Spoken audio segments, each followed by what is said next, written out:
बेतवा में फैल रही जलकुंभी को हटाने किया श्रमदान।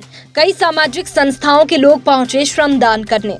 विदिशा बेतवा नदी में इन दिनों जलकुंभी पानी में चारों तरफ फैल गई है।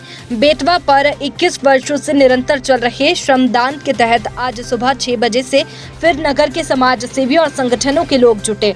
बेतवा उत्थान समिति के आह्वान पर जलकुंभी को निकालने अभियान चलाया गया, जिसमें श्रमदान करने बड़ी संख्या में लोग पहुंचे। नगर की सामाजिक संस्थाओं के सदस्यों के साथ डॉक्टर, वकील, शिक्षक, समाज सेवी, आम नागरिक ने बेतवा तट पर पहुंचकर करीब 4 ट्रॉली जलकुंभी को नदी से निकाला। वहीं बेतवा नदी में मिल रहे गंदे नालों को बंद करने लोगों ने बात कही, जिससे बेतवा नदी का पानी साफ रह सके।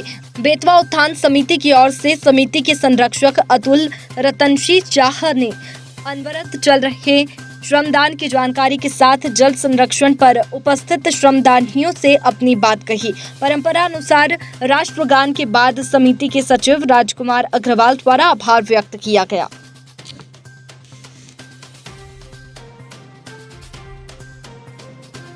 आपका परिचय? मैं अतुल रतन सिंह शाह, बेतवा उत्थान समिति से संलग्न। सर, जो आप बेतवा घाट पर पहुंचे सभी लोग क्या आपको बताएं? हमारी क्षेत्र की जीवनदायिनी माँ बेतवा, जिसमें जलकुंभी भारी संख्या में आ गई है, उस जलकुंभी को हटाने के लिए सभी वर्ग के गणमान्य नागरिकों ने आज श्रम की आहुति दी। हम उनका साधुवाद देते हैं कि बेतवा उत्थान समिति के साथ मिलकर सभी लोग यदि प्रतिदिन इस प्रकार से श्रम की आहुति दें तो कल बहने वाली ये हमारी गंगा, कलयुग की गंगा, फिर से कल कर बहने लगे। यही हम सब लोगों का उद्देश्य। प्रशासन का क्या सहयोग है? प्रशासन का मुख्य सहयोग ये है, प्रशासन से हम आपके चैनल के माध्यम से ये मांग करते हैं कि चोर घाट व अन्य 5 नालों के माध्यम से जो सीधा गंदा पानी नदी में प्रवाहित हो रहा है, ये एक क्राइम की श्रेणी में आता है। इसको तत्काल प्रभाव से रोका जाए और ये जो जलकुंभी हटाइए इसको तत्काल यहाँ से ले जाएं, जिससे दूसरे दिन भी श्रमदान सुविधा से हो सके। मेरा नाम अनीता पांचाल है। मैं नगर पालिका परिषद की सहयोगी संस्था टीम सिद्धिविनायक से हूँ और नदी पहुंचे, यहाँ बताएं क्या किया है? हम लोग यहाँ पर श्रमदान करने के लिए आए। हम चाहते हैं हमारी बेतवा नदी साफ हो। हम भी सब लोगों के साथ में सहयोगी बने हैं। ये जो घाटों पर कचरा अभी भी पड़ा है, तो आप क्या चाहते हैं? हम तो चाहते हैं कि सर पूरा घाट साफ हो और शहर में बेतवा मतलब नदी का तो पहले बहुत नाम है। हम चाहते हैं कि और अच्छा नाम हो और ऐसे ही हम श्रमदानियों के साथ में श्रमदान करते रहेंगे। आपका परिचय बताइए। मैं राजकुमार अग्रवाल, बेतवा उत्थान समिति का सचिव।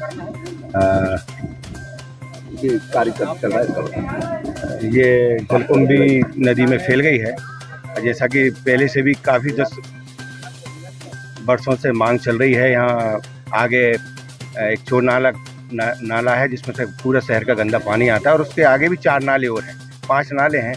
21 वर्षों से तो हम मांग कर ही रहे हैं बेतवा उत्थान समिति की ओर से, और उससे पहले से भी कई समाज से भी इन नालों को बंद करने की बात कर रहे हैं, पर प्रशासन और शासन प्रशासन और जनप्रतिनिधियों की अनदेखी के कारण आज हम इस दुर्दशा से गुजर रहे हैं और नगर के जागरूक नागरिक आगे आए हैं और हम प्रयास कर रहे हैं कि जलकुंभी को हटाएं।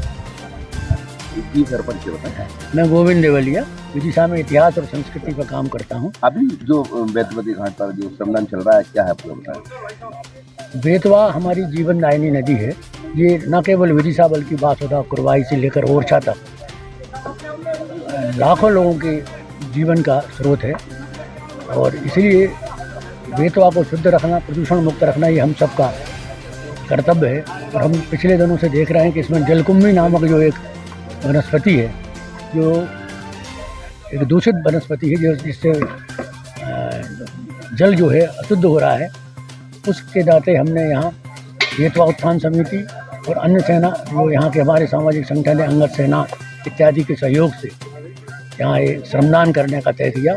और हम बड़ी खुशी है कि नगर के अनेक जो सामाजिक संगठनों के लोग हैं और सक्रिय जो युवा हैं, जो नगर के प्रति अपनी जिम्मेदारी समझते हैं, जिनको लगता है कि बेतवा का रस से हम पले बड़े हैं, अभिसिंचित हुए हैं और आज भी जीवन ये जो आप श्रमदान कर रहे हैं, कहीं ना कहीं प्रशासन की लापरवाही कही जाएगी। प्रशासन का काम है, लेकिन आप लोगों को आगे आना पड़ता है। जी बिल्कुल सही कह रहे हैं आप।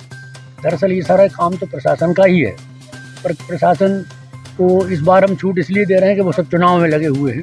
चुनाव की बड़ी प्रक्रिया होती है, लगातार कोई ट्रेनिंग, कहीं मतदाता की ट्रेनिंग, कहीं काउंटिंग की ट्रेनिंग, कहीं ये ट्रेनिंग। इस वजह से इस बार की उनको एक्सक्यूज है और इसी नाते हम सबको आगे आना पड़ा और लगातार ये जलकुंभी का काम प्रशासन को भी लोगों ने ज्ञापन दिया है और प्रशासन की तरफ से जानकारी मिली है तो वो भी 2-4 दिन में इसको बहुत शीघ्रता से बड़ी गति बड़े रूप में इसको विस्तार देना।